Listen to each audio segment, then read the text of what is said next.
Bricks ప్రపంచం మొత్తాన్ని పరేషాన్ చేస్తున్న ట్రంప్ను ఉక్కిరిబిక్కిరి చేసే కూటమిది. అగ్రరాజ్యాన్ని గురి చూసి దెబ్బ కొట్టగలిగేది కూడా ఇదే. అందుకే డాలర్కు ప్రత్యామ్నాయ కరెన్సీని తెస్తే 150% సుంకాలంటూ బెదిరింపులకు దిగుతాడు. తాజా మిడిల్ ఈస్ట్ సంక్షోభంలో మరోసారి బ్రిక్స్ పేరు రీసౌండ్ ఇస్తోంది. ఎందుకంటే ఈ ఏడాది బ్రిక్స్కు భారతే అధ్యక్షత వహిస్తోంది. ఇందులో భాగంగానే విదేశాంగ మంత్రుల స్థాయి చర్చలు జరుగుతున్నాయి. ఈ చర్చలకి రష్యా, ఇరాన్, యుఏఈ విదేశాంగ మంత్రులు వచ్చారు. ఢిల్లీలో నిలబడి పశ్చిమాసియా యుద్ధ సంక్షోభాన్ని ముగించే బాధ్యత భారత్ తీసుకోవాలని డిమాండ్ చేశారు. ఇరాన్ మంత్రి కట్ చేస్తే భారత్కు చెందిన భారీ ఎల్పీజీ ట్యాంకర్ హర్మూజ్ నుంచి బయటపడింది. ఇదే టైంలో భారత్కు చమురు లోటు అన్న మాటే లేకుండా చేస్తామని రష్యా హామీ ఇచ్చింది. ఇంతకు భారత్ అధ్యక్షతన జరుగుతోన్న బ్రిక్స్ సమ్మిట్ అసలు లక్ష్యం ఏంటి? విదేశాంగ మంత్రుల భేటీ ఎలాంటి ఫలితాన్ని ఇవ్వబోతోంది? ఇక అన్నింటికీ మించి పశ్చిమాసియా యుద్ధ సంక్షోభాన్ని ముగించే బాధ్యత భారత్ చేతికి రాబోతోందా? వాజ్ దిస్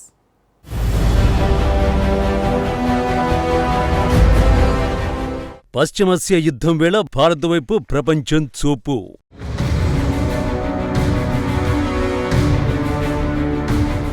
ఢిల్లీలో బ్రిక్స్ సమావేశాలు, భారత్ చేతికి శాంతి బాధ్యత.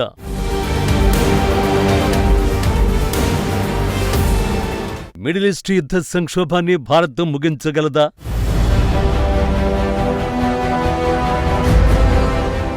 పశ్చిమాసియా యుద్ధ సంక్షోభం పీక్స్కు చేరుకున్న వేళ ప్రపంచం దృష్టిని ఆకర్షించిన దృశ్యమే ఇది.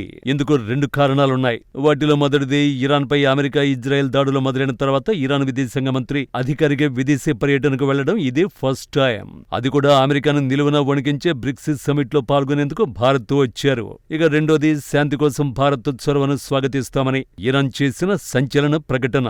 అవును, అబ్బాస్ అరాగ్చి ఢిల్లీలో దిగిన సమయంలో ఇరాన్ విదేశాంగ శాఖ ఉప మంత్రి పశ్చిమాసియాలో శాంతి నెలకొల్పేందుకు భారత్ చూపే ఏ చొరవనైనా స్వాగతిస్తామని చెప్పారు.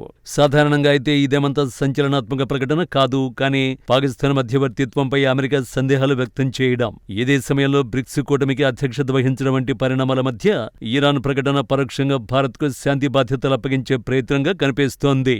అంతేకాదు, ఢిల్లీలో విదేశాంగ మంత్రుల సమావేశం మొదలయ్యే ముందే భారత్కు చెందిన ఎల్పీజీ ట్యాంకర్ హార్ముజ్ జలసంధిని దాటడం మరో విశేషం. బ్రిక్స్ విదేశాంగ మంత్రుల భేటీలో తొలి సెషన్ పూర్తయిన తర్వాత జయశంకర్ కీలక ప్రకటన చేశారు. ప్రస్తుత అంతర్జాతీయ పరిస్థితుల్లో పశ్చిమాసియాలో నెలకొన్న ఉద్రిక్తతలు ప్రత్యేక శ్రద్ధ వహించాల్సిన అంశాలని ఆయన పేర్కొన్నారు. ముఖ్యంగా ఎర్ర సముద్రం, హార్ముజ్ జలసంధి వంటి అంతర్జాతీయ జలమార్గాల్లో నౌకల రాకపోకలకు ఆటంకం కలగడం ప్రపంచ ఆర్థిక వ్యవస్థపై ప్రభావం చూపుతుందని హెచ్చరించారు. ప్రపంచవ్యాప్తంగా సైనిక ఘర్షణలు, ఆర్థిక అనిశ్చితులు, వాణిజ్య అవరోధాలు, సాంకేతికత సవాళ్లు, వాతావరణ మార్పుల వేళ జరుగుతున్న బ్రిక్స్ విదేశాంగ మంత్రుల సమావేశానికి ఎంతో ప్రాముఖ్యత ఉందని ఆయన తెలిపారు. అంతర్జాతీయ సంక్షోభాల నివారణలో బ్రిక్స్ నిర్మాణాత్మక స్థిరీకరణ పాత్రను పోషిస్తుందనే ఆశాభావాన్ని వ్యక్తం చేశారు. ప్రపంచ, ప్రాంతీయ పరిణామాలపై సమీక్షించుకోవడానికి బ్రిక్స్ దేశాలకు ఈ సదస్సు ఒక అవకాశాన్ని కల్పిస్తుందన్నారు. సో, పశ్చిమాసియా యుద్ధ సంక్షోభాన్ని ముగించేందుకు బ్రిక్స్ వేదిక కాబోతోందన్నమాట. కానీ అదంత ఈజీ అయితే కాదు. ఎందుకంటే సభ్య దేశాల మధ్య ఏకాభిప్రాయం తీసుకురావడమే అతిపెద్ద సవాల్.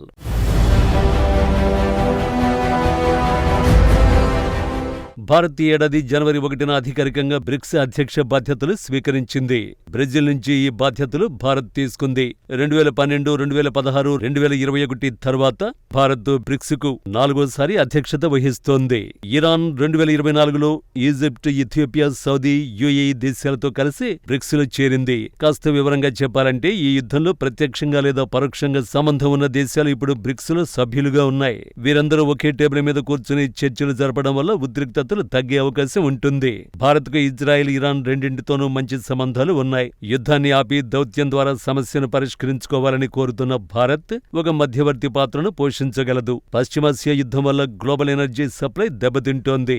ఇది చైనా, భారత్ వంటి దేశాల ఆర్థిక వ్యవస్థలపై ప్రభావాన్ని చూపుతోంది. కాబట్టి యుద్ధాన్ని ఆపాలని ఈ దేశాలు గట్టిగా ప్రయత్నిస్తున్నాయి. అయితే ఈ విషయంలో సభ్య దేశాల మధ్య విభేదాలతోనే చిక్కంతా.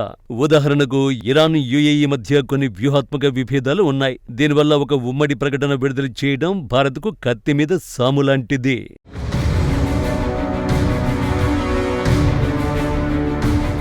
నిజానికి బ్రిక్స్ ప్రధానంగా ఒక ఆర్థిక రాజకీయ కూటమి. ఇది ఐక్యరాజ్య సమితిలాగా శాంతి దళాలను పంపడం లేదా ఆంక్షలు విధించడం వంటి పనులు చేయలేదు. ఇది కేవలం దౌత్యపరమైన ఒత్తిడిని మాత్రమే తీసుకురాగలదు. అమెరికా వంటి దేశాలు బ్రిక్స్ లో లేవు. పశ్చిమాసియా సంక్షోభంలో అమెరికా పాత్ర చాలా కీలకం కాబట్టి బ్రిక్స్ తీసుకునే నిర్ణయాలు ఎంతవరకు అమలవుతాయన్నది ఆ దేశాల సహకారంపై కూడా ఆధారపడి ఉంటుంది. భారత అధ్యక్షతన జరుగుతున్న ఈ భేటీ యుద్ధాన్ని వెంటనే ఆపలేకపోయినా చర్చలే ఏకైక మార్గం అనే సందేశాన్ని ప్రపంచానికి బలంగానైతే పంపగలదు. ముఖ్యంగా గ్లోబల్ సౌత్ దేశాల గొంతుకగా మారి యుద్ధం వల్ల పేద దేశాలు పడుతున్న ఇబ్బందులను ప్రపంచ వేదికపై ఎండగట్టడానికి ఓ మంచి అవకాశంగా భావించొచ్చు. పైగా ట్రంప్ సర్కార్ ఇటీవల పాకిస్తాన్ మధ్యవర్తిత్వంపై సందేహాలు వ్యక్తం చేసింది. ఇరాన్తో కలిసి డబుల్ గేమ్ ఆడుతోందని ఆ దేశ పాలకులు బహిరంగంగానే పాకిస్తాన్పై విమర్శలు గుప్పించారు. చైనా పర్యటనలో ఉన్న ట్రంప్ కూడా పశ్చిమాసియా యుద్ధ సంక్షోభం ముగించే దిశగా జిన్పింగ్ సహాయం కోరే అవకాశం ఉంది. అదే జరిగితే ఆ శాంతి ప్రయత్నాలు బ్రిక్స్ దగ్గరికే వచ్చి ఆగొచ్చు. ఎందుకంటే అందరినీ ఏకతాటిపైకి తెచ్చి ఏకైక కూటమి బ్రిక్స్ ఒక్కటే.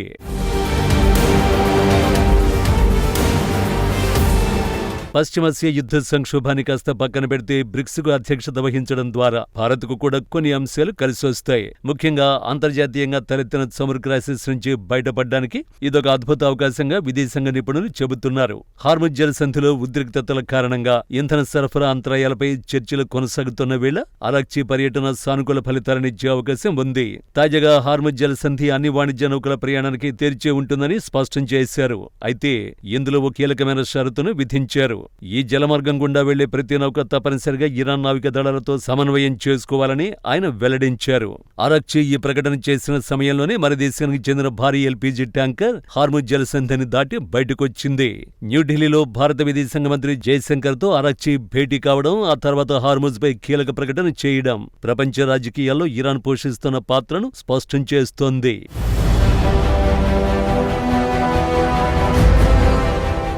మరోవైపు భారత్ బెస్ట్ ఫ్రెండ్ రష్యా కూడా గుడ్ న్యూస్ చెప్పింది. రష్యాతో భారత్కు ఉన్న సంబంధాలు మరింత బలపడతాయని రష్యా విదేశాంగ మంత్రి సెర్గీ లావ్రోవ్ స్పష్టం చేశారు. ఇంధన సరఫరాలకు సంబంధించిన అన్ని ఒప్పందాలను పూర్తిగా అమలు చేస్తామని తెలిపారాయన. భారత్ రష్యా సంబంధాలు పరస్పర స్నేహం, నమ్మకంపై కొనసాగుతున్నాయని, అవి బలహీనపడే పరిస్థితి లేదని పేర్కొన్నారు. ప్రపంచం చూసిన ప్రభావశీల నాయకుల్లో ప్రధాని మోదీ ఒకరని లావ్రోవ్ ప్రశంసించారు. ఆర్థిక రంగం, రక్షణ వ్యవస్థ, సంస్కృతి తదితర అన్ని రంగాల్లో భారత్ స్వావలంబన సాధించే దిశగా ప్రధాని మోదీ కృషి చేస్తున్నారని చెప్పారు. ముడి చమురు సరఫరా విషయంలో భారత ప్రయోజనాలకు ఎలాంటి నష్టం జరగనివ్వమని, అన్యాయమైన, నిజాయితీ లేని పోటీ మార్కెట్, రెండు దేశాల మధ్య ఒప్పందాలను దెబ్బతీయకుండా ఉండేందుకు చర్యలు తీసుకుంటామని లావ్రోవ్ చెప్పారు. భారత రష్యా సంబంధాలను బలహీనపరిచేందుకు కొందరు చేస్తున్న ప్రయత్నాల పట్ల అప్రమత్తత అవసరమని హెచ్చరించారు. హిందీ, రూసీ భాయ్ భాయ్ అనేది సరదా నినాదం కాదని, అది మన సంస్కృతిలో భాగమని చెప్పారు. మొత్తంగా పశ్చిమాసియా యుద్ధ సంక్షోభం వేళ బ్రిక్స్కు అధ్యక్షత వహించడం భారత్కు సవాళ్లతో పాటు చాలా సమస్యలకు పరిష్కారాలు అందించబోతున్నట్టు కనిపిస్తోంది.